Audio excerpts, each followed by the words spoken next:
Alright guys, let's continue the story of Dragon Ball Beyond E. This is the chapter called A New Hero Was Found, 2 of 3. Please enjoy. It is now the second day, and our little cute huntress has been working all night. She is now slowly roasting the meat of her prey. Above a campfire, she looks at the bone knife she has created and sharpens it with some rocks, happy of her successful hunt. She starts thinking about how proud her great-grandfather will be after she brings her treasures to him, how she is going to successfully be the first child her age to complete their survival quest on their own.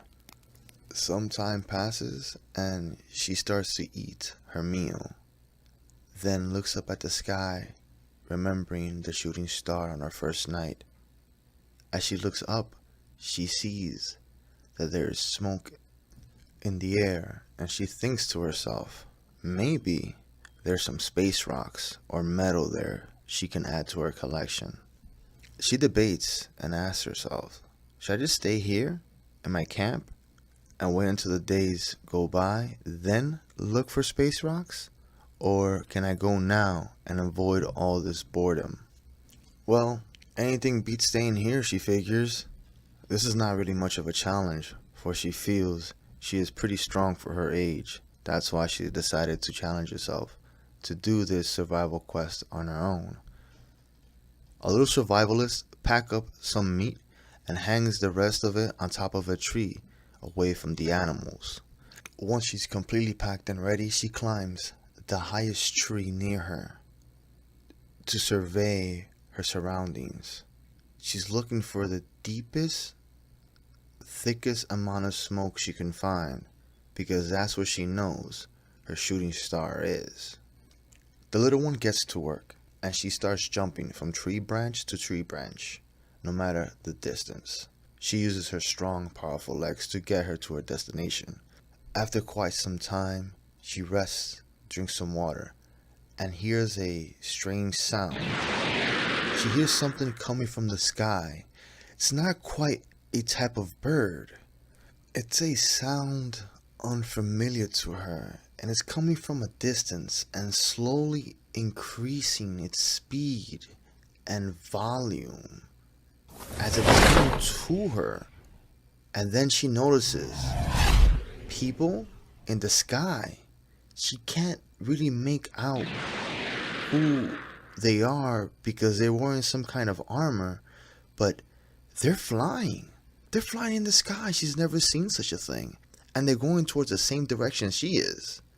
This really gets her blood pumping. She smacks herself in the chin and says, "Alright, Remo, now this is going to be an adventure."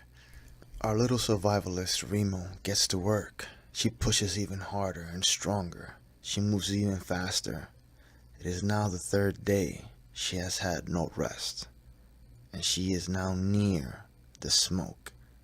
She knows she's near her space rock and those flying people, as she sees a straight line of downed, burned trees on the ground. The scorched earth has created a trail that leads to some type of metallic structure. She thinks to herself, that's a big space rock. She then takes in her surroundings. She hears something. She can't quite make out what it is, but she knows it's voices. Maybe somebody's arguing. So she takes in a deep breath and focuses her senses so she can make out where the sound's coming from. She pinpoints where the argument is coming from, and she knows it's on the other side of the metallic structure. She runs towards it, then starts climbing it. It's almost as tall as one of the tallest trees she's ever climbed before. Once she reaches the top, she sees what seems to be the same frutations she saw flying in the sky the day before, except their skin color is not the same as her dark brown skin. Their skin is blue. We have blue frutations, she thinks. Her grandfather's training kicks in again, and she reminds herself, smell the air. Get as much information as you can from your surroundings without being noticed. She starts sniffing the air. And then she starts thinking, I don't think these are frutations. They do not smell like any of us, even from the different houses. She starts thinking, are these space people? Remo gets closer, as close as she can without being detected. And from above the structure, she observes. Captain, this is more than we can handle, shouts out someone. You'll never get my ship, or my crew, Imperial scum, says a strong female voice. Then she... Captain, what is she doing? What is she becoming? No! Her power level is rising, ma'am. 100, 200, 300, 325. Captain, it's steady at 355. This is way more than any of us can handle, says the nervous voice. Again, Remo hears that cat sound. Remo gets closer to see everything from a better angle, and she sees it's 3 people fighting a thin female animal, almost 10 feet tall. It doesn't look native to our planet, she thinks. Then she positions herself in a good spot. Remo sees that these 3 strange frutation have some kind of armor. One of them has a type of strange weapon on his hand, and then screams, suppresses fire! Then small light shoots from his hand, which hits the beast. This guy, this strange space soldier, is using light as a weapon. She has heard of energy attacks before. However, she has yet to have seen it. Such skills are restricted and forbidden for the average rotation, as it is very deadly. Legend has it, you can blow up mountains with it. And he's shooting it from his armor, from what it seems. The large feline takes a few more hits. It does only a little bit of damage, then decides to start moving. Keep up the barrage, Blender, says the woman in charge of the hunt. Toaster, stay as backup.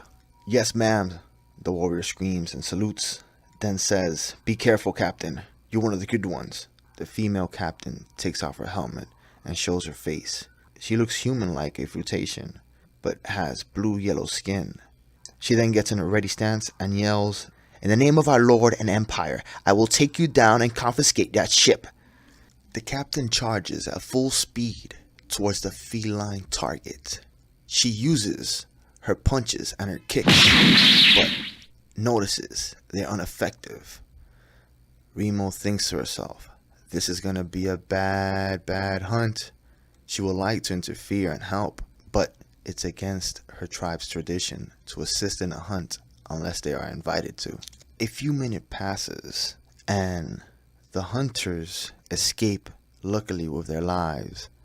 They knew they couldn't take down this feline. They had no chance. It was too strong for them. Once the hunters leave, Remo jumps down. Curious, she wants to see the cat, maybe possibly fight it, and take it home as a trophy and eat its muscles. I wonder how it will taste of grandfather's secret sauce, she says to herself. She starts looking at this iron structure and starts thinking this may be some type of vessel, a space vessel, possibly a spaceship like the stories her grandfather has told her. Alright guys, that's it. This was a pretty long episode, I guess, I'm still getting used to this whole narrating and writing stuff. I'm gonna see if I can add some special effects, and I tried turning my voice slightly feminine for some of the female characters, just because saying she or he a whole bunch of times it gets a little bit boring for me, and I can only imagine how you will feel about it as the one listening to it, consuming this product. Anyways, I hope you enjoyed it. More to come next episode. You know what's up. Like, comment, subscribe, and I'll keep doing my thing. Peace.